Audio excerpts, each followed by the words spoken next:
बिस्मिल्लाहिर्रहमानिर्रहीम। आज का हमारा लेक्चर नंबर 6 है। हर लेक्चर की डिस्क्रिप्शन में उससे प्रीवियस लेक्चर का लिंक दिया जाता है, तो जिन लोगों ने पहला नहीं देखे तो वो जाकर देख सकते हैं। तो लेक्चर शुरू करते हैं। क्वेश्चन नंबर 1 है, in the digestive system of human protein is converted into. Protein किस में कन्वर्ट होती है इंसानी डाइजेस्टिव सिस्टम में? तो ऑप्शन नंबर ए है आपके पास लैक्टिक एसिड, बी है हाइड्रोक्लोरिक एसिड, सी है आपके पास अमाइनो एसिड और डी आपके पास है एस्टिक एसिड। तो इसका जो करेक्ट आंसर आपके पास सी है, अमाइनो एसिड। आगे क्वेश्चन नंबर 2 है, the mass of a substance per unit volume is called. Mass per unit volume क्या होता है? ए आपके पास वेलोसिटी, बी आपके पास है डेंसिटी, सी आपके पास है फ्रीक्वेंसी, डी आपके पास है विस्कोसिटी। तो इसका करेक्ट आंसर आपके पास है डेंसिटी, क्योंकि डेंसिटी को रो से साइड करते, row is equal to M by V. आगे क्वेश्चन नंबर 3 आपके पास है, there is a positive object in the middle of each atom, it is called edge. A आपके पास है जो पॉजिटिव ऑब्जेक्ट एटम के सेंटर पर होता है, इसको क्या बोलते हैं? ए आपके पास है फोटोन, बी आपके पास है इलेक्ट्रॉन, सी आपके पास है न्यूक्लियस, डी आपके पास है नन ऑफ दिस। तो इसका जो करेक्ट आंसर आपके पास है सी, वो है न्यूक्लियस। आगे क्वेश्चन नंबर 4 है, dash is due to enlargement of thyroid gland in the neck human. इंसानी गर्दन में थायराइड ग्लैंड या जो गदूद होती है का बड़ा होना डैश होता है। ए आपके पास है ट्यूबरक्लोसिस, बी आपके पास है ग्वाइटर, सी आपके पास है बम्प्स, डी आपके पास है स्मॉल पॉक्स। तो इसका जो करेक्ट आंसर आपके पास है बी है ग्वाइटर। क्वेश्चन नंबर 5 है, the freezing point of dash is 0 degree centigrade. किसका फ्रीजिंग पॉइंट 0 डिग्री सेंटीग्रेड होता है? ए आपके पास है हाइड्रोक्लोरिक एसिड, बी आपके पास है क्लोरीन, सी आपके पास है वाटर, डी आपके पास है अमोनिया। तो इसका जो करेक्ट आंसर आपके पास है वो है सी, वाटर का फ्रीजिंग पॉइंट 0 डिग्री सेंटीग्रेड होता है।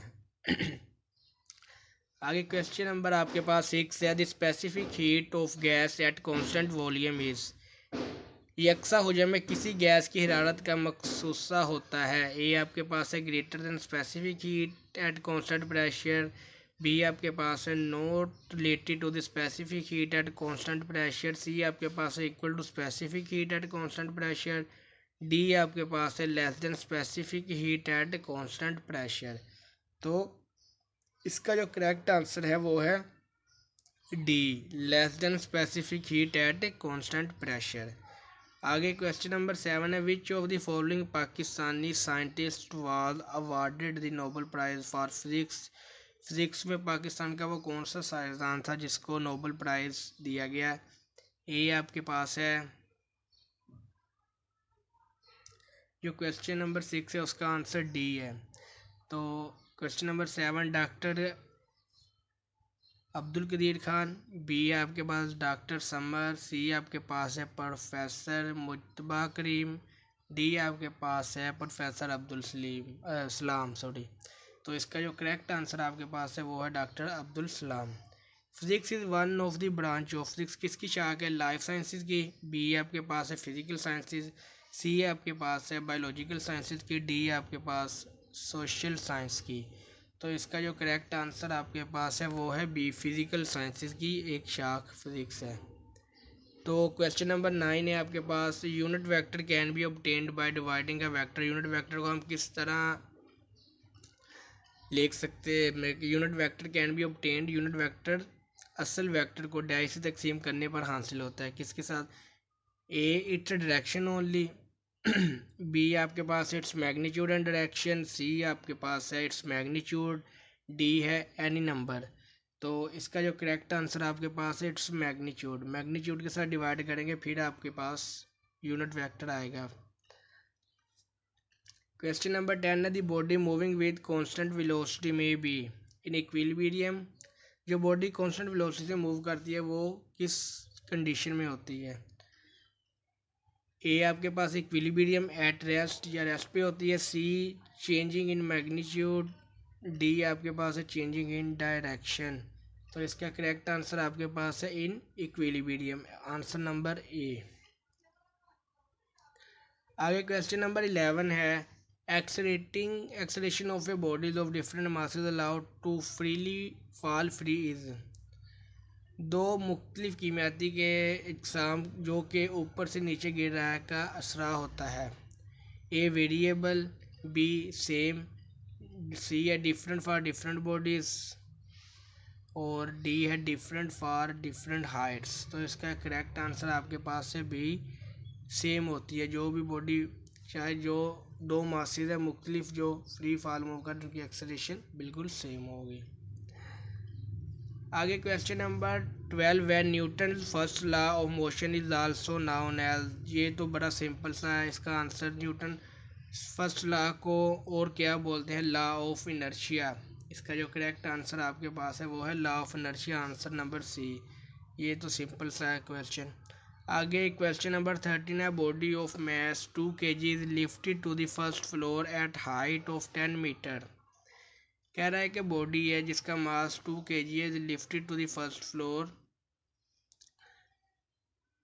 2 किलोग्राम वजन के एक जिस्म को 10 मीटर की बुलंदी तक उठाया गया है। What is the work done in joule. तो जूल में इसका वर्क डन कैलकुलेट करना है आपने। ए आपके पास 194 जूल होगा, बी है 196 जूल, सी है 198, डी है 200। तो इसका जो करेक्ट आंसर आपके पास है वो है आंसर नंबर बी 196 जूल। तो आप ये वर्क का फार्मूला लगा के इजीली कैलकुलेट कर सकते हैं, क्योंकि डब्ल्यू होता है एफ डी, आपके पास डी के आपके पास मौजूद है, फोर्स आपके पास आप वो निकाल लोगे एम ए ये, और इधर एक्सेलरेशन आपके पास ए नहीं होगा जी होगा, तो जी की वैल्यू आपको पता, तो आप इसको आसानी से कैलकुलेट कर सकते हैं। आगे आपके पास क्वेश्चन नंबर 14 है गैस फील्ड बलून पोजेस। एक हवा से बड़े गुब्बारा रखता है। ये आपके पास जो जिसमें जो गुब्बारा होता है जिसमें हम गैस भरते हैं, वो कह रहा है कि उसमें कौन सी एनर्जी होती है, काइनेटिक एनर्जी, बी आपके पास है न्यूक्लियर, सी आपके पास पोटेंशियल एनर्जी है, डी आपके पास नॉन ऑफ देम, इसमें कोई एनर्जी नहीं होती। तो इसका करेक्ट आंसर आपके पास है पोटेंशियल एनर्जी, उसके पास पोटेंशियल एनर्जी होती है। आगे क्वेश्चन नंबर 15 है the important source of energy other than the sun is.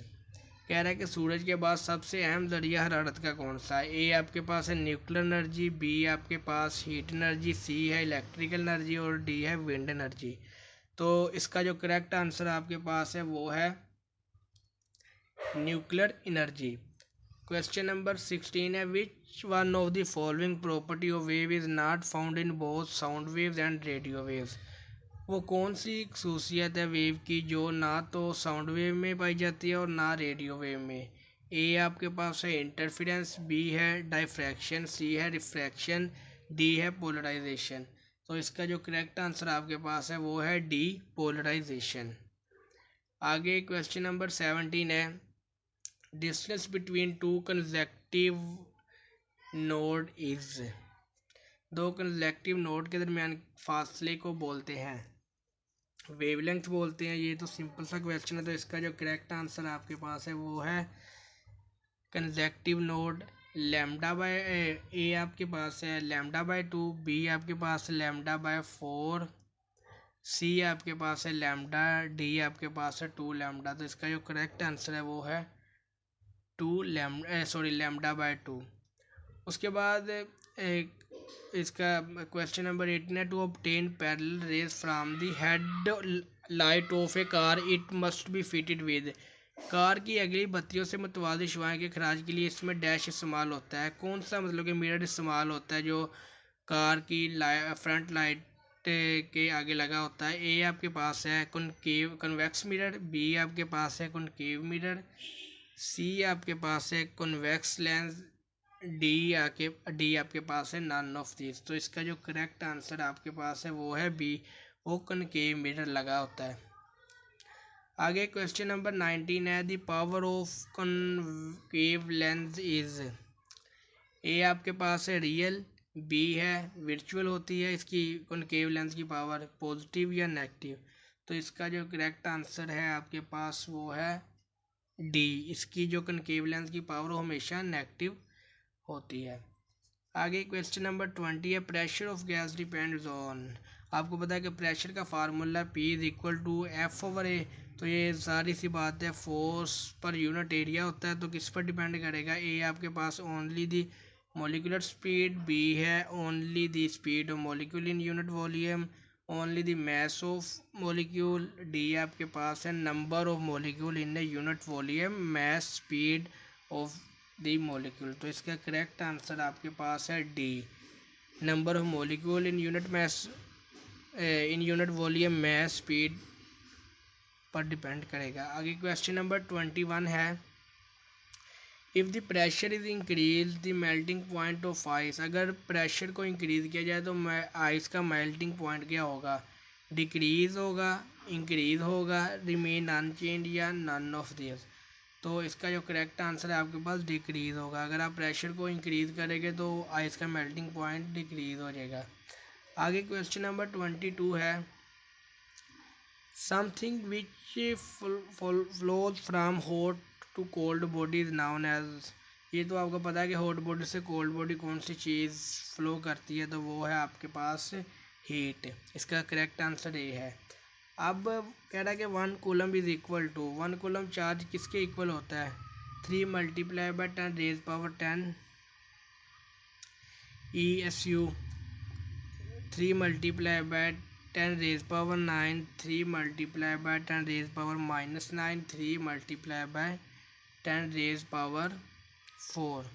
तो इसका जो करेक्ट आंसर आपके पास है वो है option number B, 3 multiply by 10 raise power 9।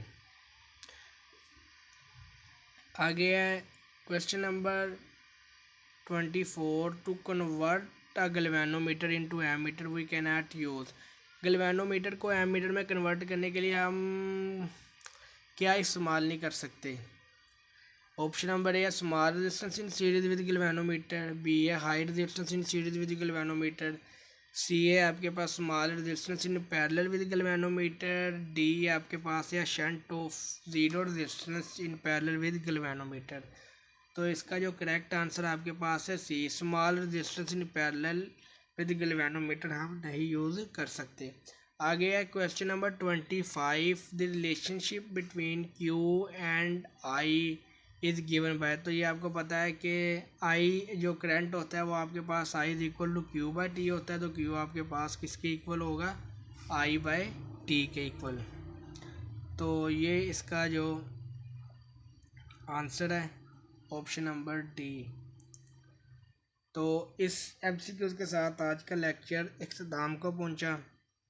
इसमें कुछ इम्पोर्टेंट क्वेश्चन थे, जैसा कि ये क्वेश्चन नंबर 24, क्वेश्चन नंबर 23 इस तरह के, और जो एक बलून जो है उसमें जिसमें हवा होती है तो उसके पास कौन सी एनर्जी होती है भाई, मतलब कि वो इस तरह के जो क्वेश्चन थे वो कुछ इंपॉर्टेंट थे, इनको आप ज़रा गौर से देख लीजिएगा।